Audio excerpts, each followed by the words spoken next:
Mulher Maravilha do Brian Azzarello. Ô, coisa linda de se ler. Fala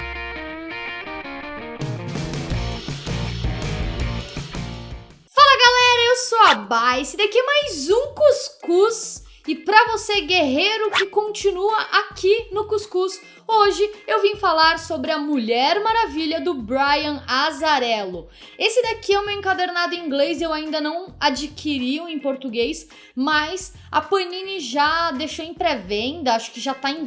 sei lá, eu não sei se chegou nas bancas porque eu passei hoje mesmo na banca que eu sempre passo e não tinha lá, então eu confio que ainda não chegou nas bancas.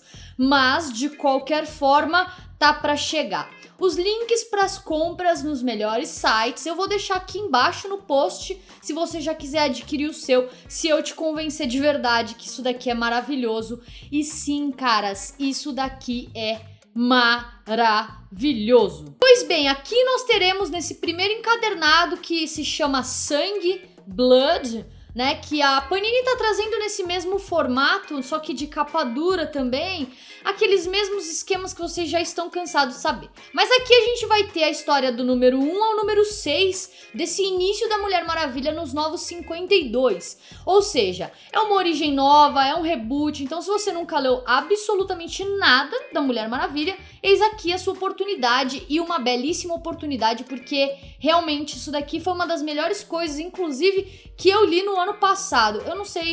Eu não lembro mais qual foi minha lista, mas eu sei que foi uma das melhores coisas, eu amei pra caralho mesmo ler isso daqui. Roteirizado pelo Brian Azzarello, o Brian ele conseguiu trazer o que na verdade muitos roteiristas da DC estavam errando até então com a Mulher Maravilha, né? Porque antes dos Novos 52, a gente, na verdade assim, eu não consigo falar porque eu não lia exatamente essas fases, mas por tudo que eu pesquisei, a minha pesquisa pode estar sim equivocada, então se ela estiver, me desculpe, eu pesquisei com pessoas que leram e deram suas opiniões para mim, então eu estou me embasando na opinião dessas pessoas, beleza?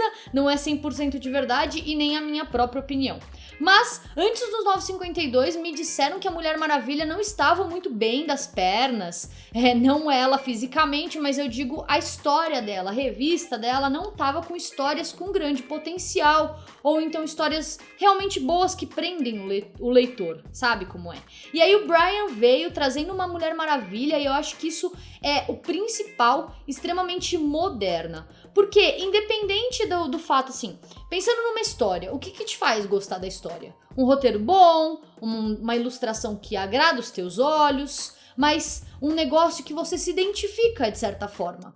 Pode ser a coisa mais clássica, mais antiquada, mais antiga, ou então mais atual e moderna do mundo, mas de certa forma você tem que se identificar. Senão essa transição de sentimento, essa empatia entre o personagem que está sendo desenvolvido aqui dentro e a pessoa que está lendo o desenvolvimento desse personagem, não rola. Certo?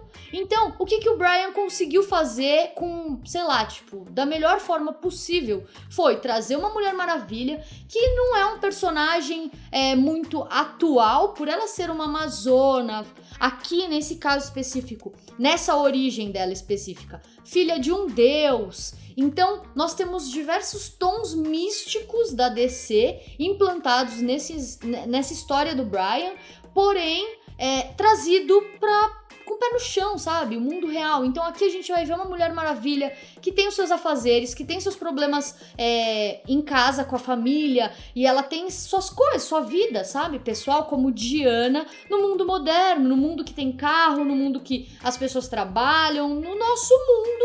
Mas ao mesmo tempo ela é uma amazona, mas ao mesmo tempo ela salva vidas, mas ao mesmo tempo ela tem esse contato maior com esse lado místico de ser amazona e também o fato de ser filha de um deus. E aí a gente entra nos deuses. Os deuses que são apresentados aqui, eu não vou entrar em muitos detalhes da própria trama, tudo bem que aqui esses 6 primeiros, esse encadernado específico, não traz tanta evolução da história, a gente vai ver aí uma sequência, mas é uma ótima introdução, inclusive.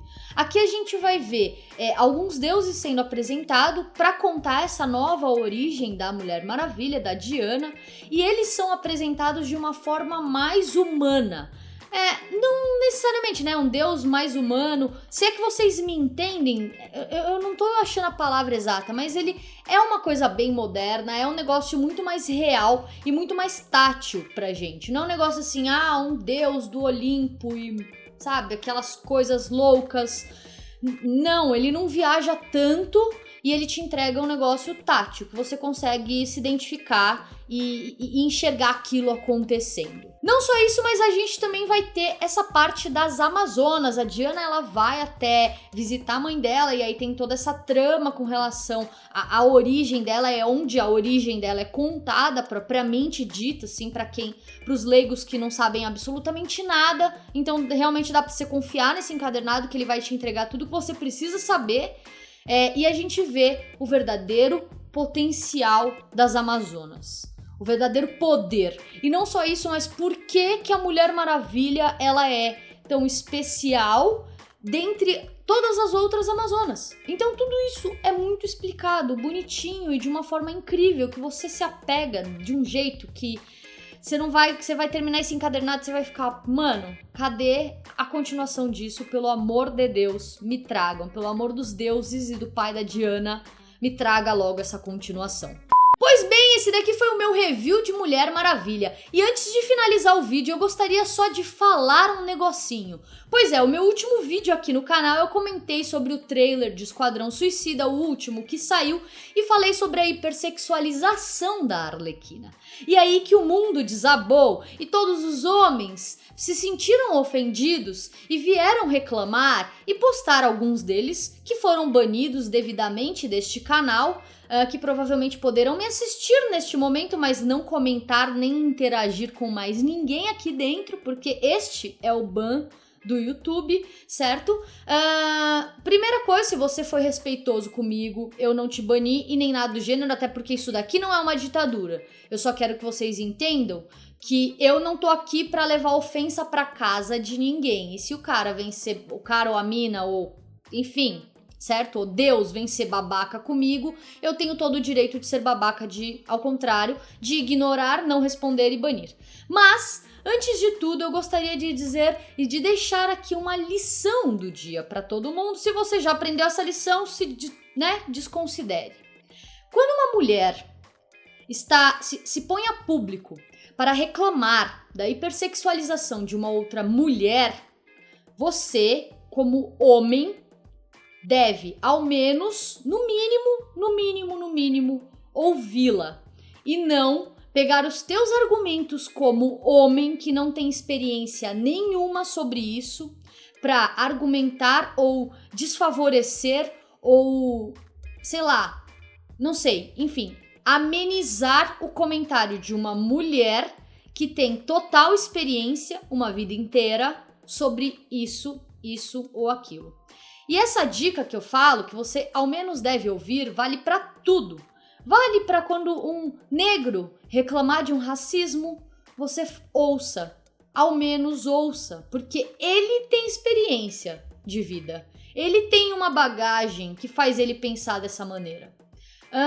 Se for um homossexual falando sobre uma homofobia, se for um muçulmano falando sobre um preconceito que ele sofreu, qualquer pessoa, gente, se você não se enquadra na categoria, na comunidade em que essa pessoa que está reclamando está, você não tem direito à fala. Você pode argumentar, a gente pode conversar sobre amigavelmente, mas antes de mais nada você tem que entender, ouvir o que ela está dizendo, entender o ponto de vista dela e, mais do que tudo, respeitar o ponto de vista dela. Beleza? Essa foi a lição de dia. De qualquer forma, fica a dica da Mulher Maravilha e a gente se vê então no próximo vídeo. Um beijo e até lá. Tchau!